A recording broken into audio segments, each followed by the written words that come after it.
नमस्कार, स्वागत है आपका हरियाणा विशेष में। आपके साथ मैं हूं सोनल दहिया। खबरों की शुरुआत करेंगे। कृषि कानूनों के खिलाफ किसानों का दिल्ली की सीमाओं पर लगातार प्रदर्शन जारी है। इस बीच केंद्रीय कृषि मंत्री नरेंद्र सिंह तोमर ने कहा है कि आंदोलनकारी किसानों से सरकार खुले मन से बातचीत को तैयार है। कृषि मंत्री ने कहा है कि हर आंदोलन का हल बातचीत से ही निकलेगा। इसके साथ ही कृषि मंत्री ने बताया है कि पीएम मोदी प्रधानमंत्री किसान सम्मान निधि के तहत वित्तीय लाभ की अगली किश्त 25 दिसंबर को दोपहर 12 बजे वीडियो कॉन्फ्रेंसिंग के माध्यम से जारी करेंगे। पशुपालन के लिए 15,000 करोड़, खाद्य प्रसंस्करण के लिए 10,000 करोड़, हर्बल खेती के लिए 4,000 करोड़, मधुमक्खी पालन के लिए 500 करोड़, ऐसे जो कृषि के क्षेत्र में गैप बचे हुए हैं और जो निजी निवेश का अभाव कृषि का क्षेत्र इतने दिनों तक भोगता रहा और घाटे की खेती करता रहा, उनको यह सुखद अवसर आने वाले कल में उपलब्ध होने जा रहा है कि इन कार्यक्रमों के माध्यम से निश्चित रूप से हम सारे गैप्स को भरने का काम करेंगे, जो किसान के काम आएंगे, किसान को वाजिब दाम दिलाने के काम आएंगे और खेती की ओर लोगों को आकर्षित करने की दिशा में कारगर होंगे। मैं पूरी तरह आशावान हूं कि हमारे किसान यूनियंस चर्चा करेंगे और हमने जो उनको आग्रह किया है सरकार की ओर से कि वो सरकार के प्रस्ताव पर क्या टिप्पणी करना चाहते हैं, उस प्रस्ताव पर क्या जोड़ना चाहते हैं, क्या घटाना चाहते हैं, वो हमको बताएंगे और कब उनको सुविधा है वार्ता करने के लिए वो तारीख और समय हमें बताएंगे। तो भारत सरकार पूरी तरह वार्ता के लिए उनके साथ तैयार है और मुझे पूरी आशा है कि जल्दी ही वो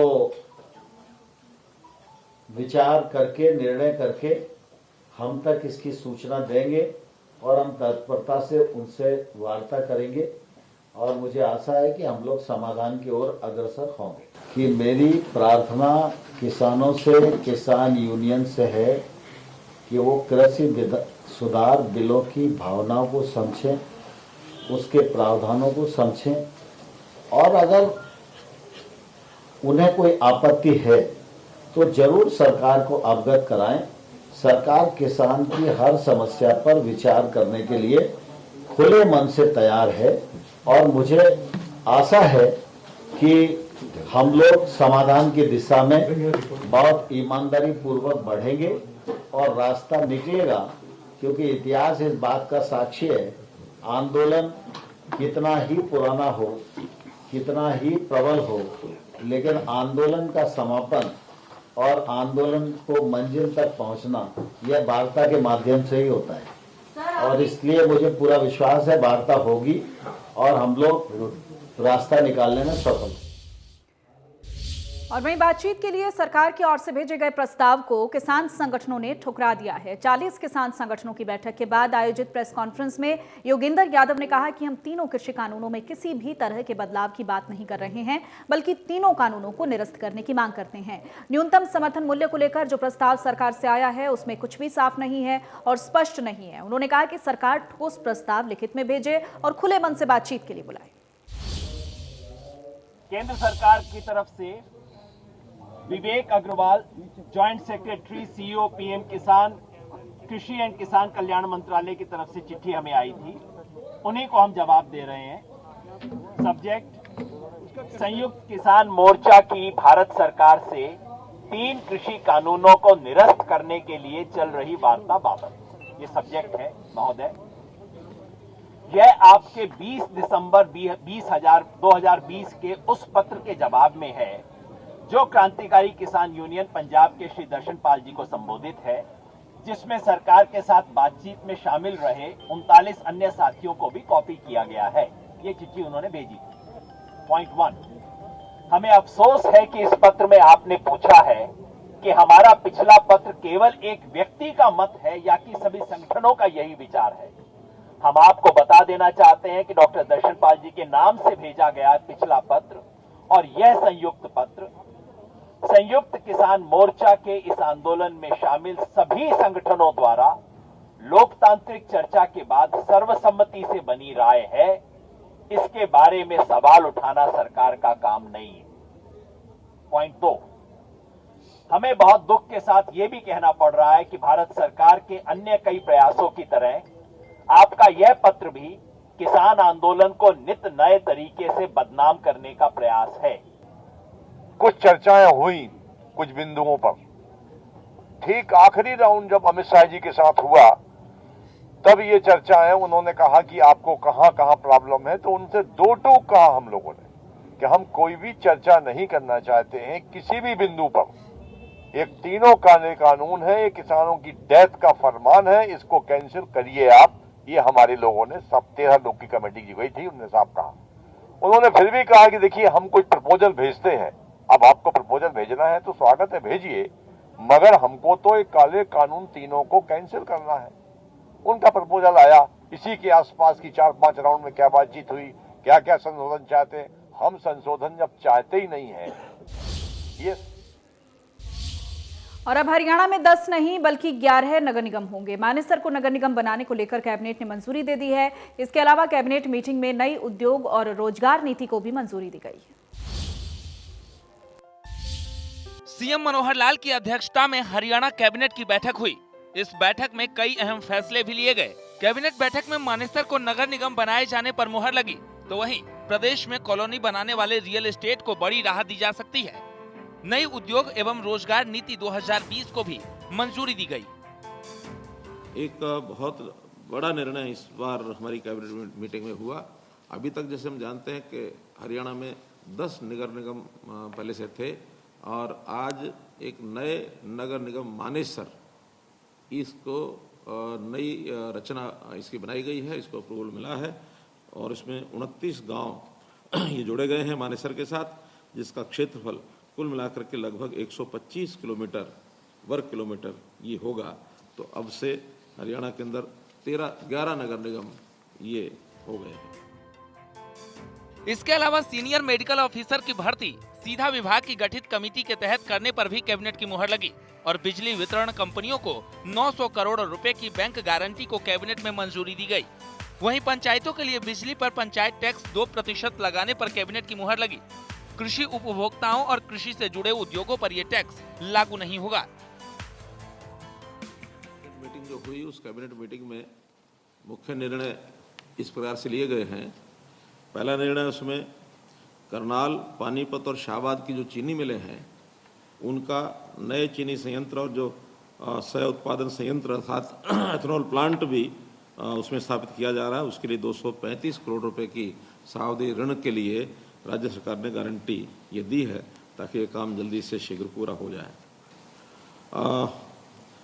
भर्तियों में हरियाणा लोक सेवा आयोग के माध्यम से हम जो सीनियर मेडिकल ऑफिसर इनकी भर्ती करते हैं, लेकिन भर्तियां सुचारू ढंग से और जल्दी शीघ्र हो सकें तो इसके लिए इस बार 25% कोटे की ये जो सीनियर मेडिकल ऑफिसर अर्थात डॉक्टर्स की भर्ती ये नियमित जो विभाग के द्वारा की जाएंगी और इसको हरियाणा लोक सेवा आयोग HPSC की परिधि से छूट दी गई है।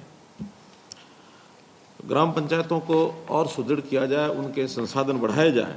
इसके लिए बिजली की जो खपत होती है गांव के अंदर, जो डोमेस्टिक मीटर्स होते हैं उनके ऊपर 2% की दर से पंचायत का एक बिजली टैक्स ये लगाया गया है।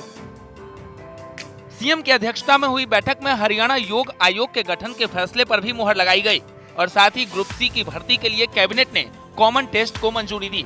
इस परीक्षा की वैधता 3 साल रहेगी। सरकारी कर्मचारी इनकी भर्ती, जैसे हमने पिछले वर्ष ग्रुप डी की भर्ती ये एक ही कैडर बना करके और सामूहिक सभी विभागों के लिए की थी, वैसे ही ग्रुप सी इनका भी एक कैडर बना दिया गया है। अब अगली जो भर्ती होगी सब विभागों की ग्रुप सी की एक साथ होगी, एक ही सीनियरिटी रहेगी और इनको अंतर विभाग परिवर्तन करने की भी स्थानांतरण पॉलिसी के अंतर्गत छूट होगी। ये भी एक अलग कैडर के नाते से बनाया है, जिससे अलग अलग विभागों की जो सेवा शर्तें हैं, अलग अलग समय की उनकी सीनियरिटी होती है, उसको सबको कॉमन करके एक बहुत बड़ी सुविधा ग्रुप सी के लोगों को ये दी गई है। जाहिर है कोरोना काल की वजह से प्रदेश हित में कई निर्णय पेंडिंग थे और अब मनोहर कैबिनेट में इन फैसलों पर मुहर लगाई गई है। इससे पहले भी सीएम मनोहर लाल साफ तौर पर कह चुके हैं कि कोरोना काल के बाद विकास गति को बढ़ाया जाएगा ताकि प्रदेश को और ज्यादा खुशहाल बनाया जा सके। Bureau report, India news, Haryana. और वहीं भिवानी में कृषि मंत्री जेपी दलाल ने एक बार फिर से एसवाईएल को लेकर पंजाब सरकार पर निशाना साधा। जेपी दलाल ने कहा कि पंजाब सरकार को दिखाएंगे कि हरियाणा कमजोर नहीं है। इस बारे में जेपी दलाल से खास बातचीत की संवाददाता रवि जांगड़ा ने। में आपकी सरकार है, प्रदेश में आपकी सरकार है, उससे पहले अकाली बीजेपी की सरकार पंजाब में थी। कहीं ना कहीं ये नहीं है सर कि आंदोलन को तारपीड़ो करने के मकसद से किसानों के आंदोलन को कहीं ना कहीं कुचलने के लिए ऐसा किया? पानी जो है, नहर बननी है पंजाब में, पानी देना है पंजाब सरकार ने, रोडें अटका रही है पंजाब सरकार, हमारे हक को मार रहे हैं पंजाब के नेता, और पंजाब के सारी पार्टियों के नेता इकट्ठे होके पंजाब की तरफ लड़ाई लड़ रहे हैं। और मैं हरियाणा के नेताओं से प्रार्थना करता हूं कि आप सारे मतभेद रखिए, अलग अलग राजनीति करिए, लेकिन जब एसवाईएल का मुद्दा आता है तो पंजाब से कुछ शिक्षा लें। सभी पार्टी जो है एक हो जाना चाहिए, सारी खापों को एक हो जाना चाहिए, और पानी की मांग के लिए हमें संघर्ष का रास्ता अपना के हरियाणा के किसान की पानी की पूर्ति करनी चाहिए। स्थिति गतिरोध की है सर, ऐसे में कैसे हल निकलेगा? मैं तो एक ही चीज़ कहता हूं कि इस देश में संविधान के अनुसार कानून का राज है, कानून सम्मत काम के साथ हम हैं, हमारी मांग कोई नाजायज़ नहीं है, हमें पानी चाहिए। जो सुप्रीम कोर्ट ने हमारे हक में फैसला कर रखा है, तुरंत ये नहर बनवाए पंजाब सरकार, केंद्र सरकार हस्तक्षेप करे, और सारे नेतृत्व हरियाणा का कम से कम एक मुद्दे पर एक हो जाए। बाकी हम मतभेद रखें, अलग पार्टी रखें, अलग विचारधारा रखें, लेकिन जहां हरियाणा के किसान की हित की बात आती है, हमको एक होकर ये लड़ाई लड़नी चाहिए। पार्टी की नीतियां आप बताते हैं, दावा करते हैं कि हमने ऐसी नीतियां बनाई हैं, किसान हितैषी हैं, तमाम वर्गों के हितैषी हैं, ऐसे कदम उठाए जा रहे हैं। इसके बावजूद विरोध का सामना क्यों करना पड़ रहा है बार बार लगातार? रैलियों में इतनी पुलिस तैयार की जाए, इतनी पुलिस खड़ी की जाती है, फोर्स को तैनात किया जाता है, यहाँ तक कि जो आपका उपवास था एक दिन का, उस दिन भी अच्छी खासी फोर्स तैनात की गई थी, कहीं विरोध ना हो जाए। तो वजह क्या इसके? देखिए, एक फैशन हो गया है आजकल, जैसे कि सतयुग के अंदर ऋषि मुनि तपस्या करते थे, यज्ञ करते थे, तब भी आसुरी शक्तियाँ आगे उस विघ्न डालती थी। आजकल वही परिपाटी चल रही है। अब मैं आसुरी शक्ति कहूँगा तो आप कहोगे विपक्षी पार्टियों का आसुरी शक्ति बोल रहा है, लेकिन ये बड़ा एक ओछा हथकंडा अपनाने लग गए। कहीं 10 आदमी, कहीं 5 आदमी, कहीं नारेबाजी करके और करके सोशल मीडिया से इसका दुरुपयोग कर रहे हैं। हमें जो है जनमत की सरकार है, जन भावना के अनुसार काम कर रही है, और इसका जनमत का तरीका जो प्रकट करने का वो चुनाव है।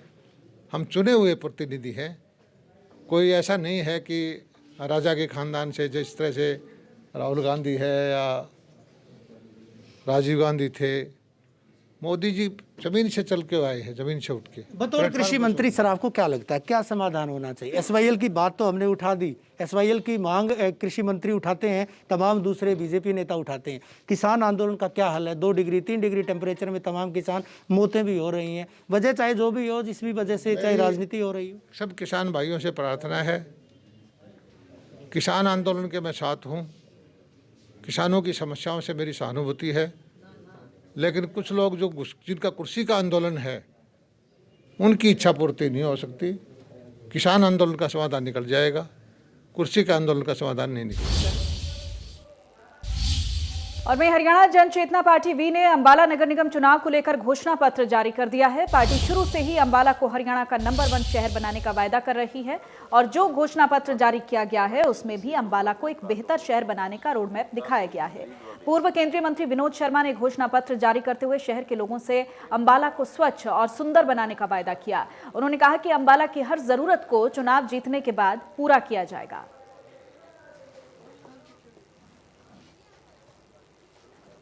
बंद करवाएं। पूरा अंबाला जानता है कि पूर्व केंद्रीय मंत्री विनोद शर्मा ने अंबाला में आईएमटी लाने की भरपूर कोशिश की, लेकिन राजनीतिक वजहों से आईएमटी को सिरे नहीं चढ़ाया जा सका। विनोद शर्मा कहते हैं कि वो अंबाला में आईएमटी लाकर ही रहेंगे। उन्होंने आईएमटी को लेकर किए जा रहे सरकार के वादे पर भी सवाल उठाए। विनोद शर्मा ने पूछा कि 1.5 साल में आईएमटी की सिर्फ फाइल ही क्यों बढ़ाई गई, काम को पूरा क्यों नहीं किया गया। पूर्व केंद्रीय मंत्री विनोद शर्मा ने आईएमटी को लेकर आंदोलन करने की भी बात कही, जिसमें उनके साथ अंबाला की पूरी जनता भी जुड़ेगी। कल मुख्यमंत्री जी ने फिर एक बार 1.5 साल के बाद कहा कि हम आईएमटी की फाइल हमने चला दी है। अब फाइल तो 1.5 साल तो हो गया। पहले उन्होंने घोषणा की थी अनाज मंडी में कि आईएमटी लगाएंगे, हमने भी तब कहा था कि बहुत अच्छी बात है, लेकिन मैं नहीं मानता कि किसी फाइल को चलाने में 1.5 साल लग जाता है।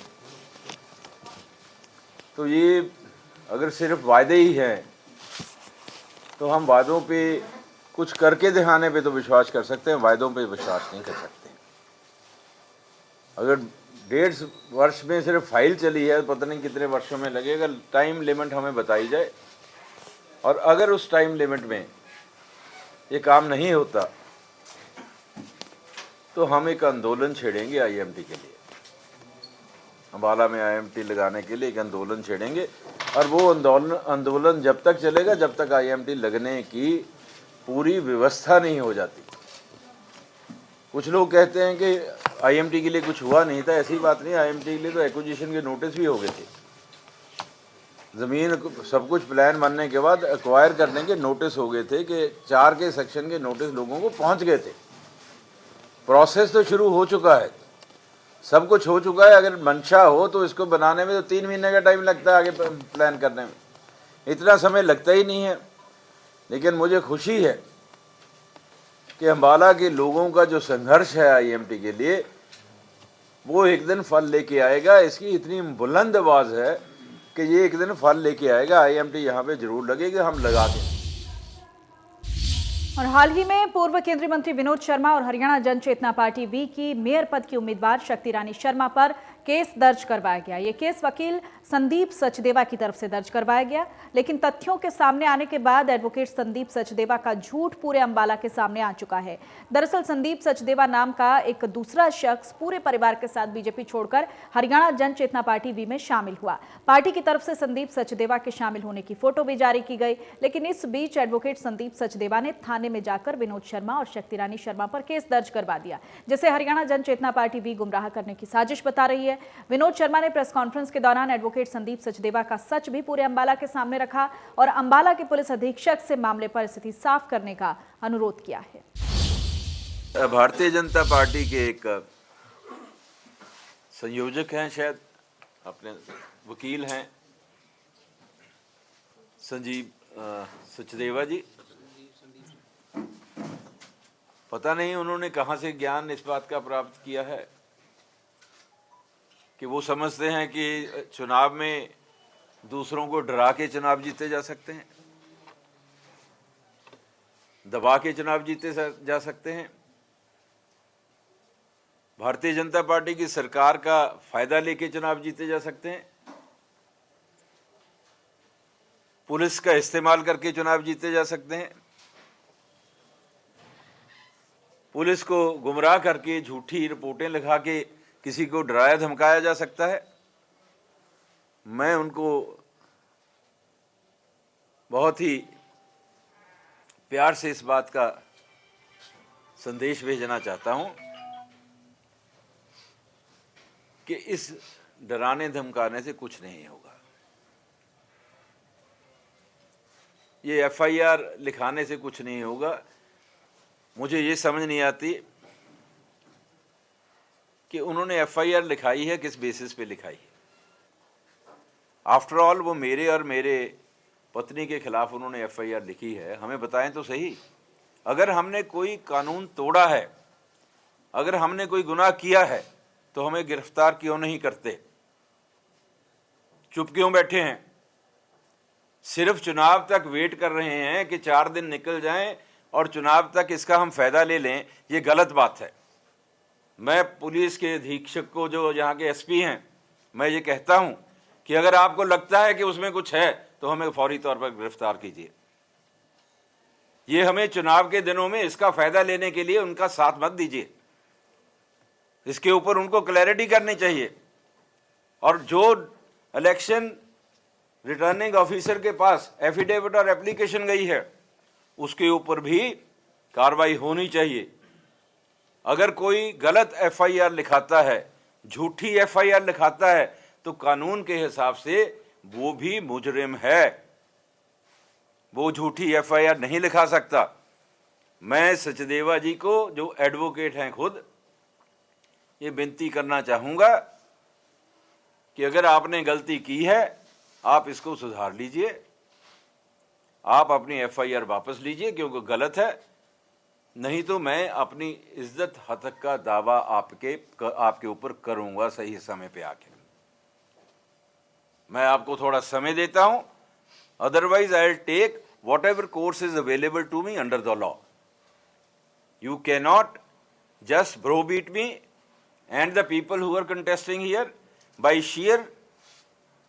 by sheer power of the government and by sheer power of your approach to the agencies of the government. It is not allowed, and we will make a formal complaint to the election commissioner and the election authority of Haryana that how the machinery in Haryana at Ambala level, district level is being misused for getting political gains out of nothing. And why should it happen? And if it is already 3 days, if you have any substance in the FIR, then please take action. If you do not have any substance in the FIR, then you should come forward and clear it in front of the public, because this FIR has been lodged only with the sole purpose of tarnishing my image and to get support and to get benefit, political benefit for the BJP and for the candidates of the BJP and for the mayor candidate of BJP. I am accusing him that he has become a conduit to take undue advantage, political advantage at the behest of the BJP and the candidates of BJP for no reason and rhyme. And he has tried to mislead the people. He has tried to mislead the people of Ambala. They will tell him, they will pay him, they will tell him what is the right, what is the truth and what is the false. तो शायद वकील संदीप सचदेवा इस भ्रम में थे कि अंबाला में उनके नाम का दूसरा कोई शख्स नहीं है, लेकिन हो सकता है कि पूर्व केंद्रीय मंत्री विनोद शर्मा की प्रेस कॉन्फ्रेंस के बाद उनका भ्रम दूर हो गया होगा। विनोद शर्मा ने प्रेस कॉन्फ्रेंस के दौरान कहा है कि ऐसी चीजों से ना तो वो डरेंगे और ना ही पार्टी का मनोबल कमजोर पड़ेगा। पूर्व केंद्रीय मंत्री विनोद शर्मा ने कहा है कि इस चुनाव में अंबाला में जनता उनके साथ है और पार्टी की जीत निश्चित रूप से होगी। सरकार के पास इतनी मशीनरी है, वो वेलकम, हम उसका ऊपर इतराज नहीं करते हैं।